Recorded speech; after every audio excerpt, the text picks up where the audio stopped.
আসসালামু আলাইকুম, সবাই কেমন আছেন? আশা করি সবাই ভালো আছেন। তো আজকে আমার শ্বশুর বাড়ির থেকে একটা পার্সেল আসছে। এটা হচ্ছে পেঁয়াজ। আমার শ্বশুর বাড়িতে অনেক পেঁয়াজ হয়। এই যে পেঁয়াজ দিয়ে দিছে, অনেক সুন্দর পেঁয়াজ। আর এই যে গরমে বেল, মানে আমার শাশুড়ি যে গাছ লাগাইছে সেই গাছের গাছ পাকা বেল।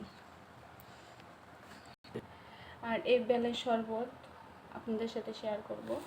আরও দিছে এই যে রসুন দিয়ে দিছে। সবই আমার শ্বশুরবাড়ির খেতে সব কিছুই। আর সেটা হচ্ছে এই যে লেবু। এটা হচ্ছে নুমানের বাবা গাছ লাগাইছিল। এই যে লেবু, মানে এই লেবুগুলো এত সুন্দর আর এত গ্রান, কি বলবো। তো বন্ধুরা, ভিডিওটি কেমন লাগলো? আজকের ভিডিওটা কিন্তু এই পর্যন্ত, একদম ছোট এবং সিম্পল একটা ভিডিও বানালাম, আপনাদের সাথে শেয়ার করলাম যে আমি শ্বশুরবাড়ি থেকে ঘুরতে দিছে। তো আজকের ভিডিওটা এই পর্যন্তই। ভিডিওটি ভালো লাগলে সবাই লাইক, কমেন্ট, শেয়ার এবং সাবস্ক্রাইব করে দিবেন। দেখা হবে পরবর্তী অন্য কোনো ভিডিওতে। এই যে রাজা বাদশাহটি আছে, এখানে টোকেন আছে।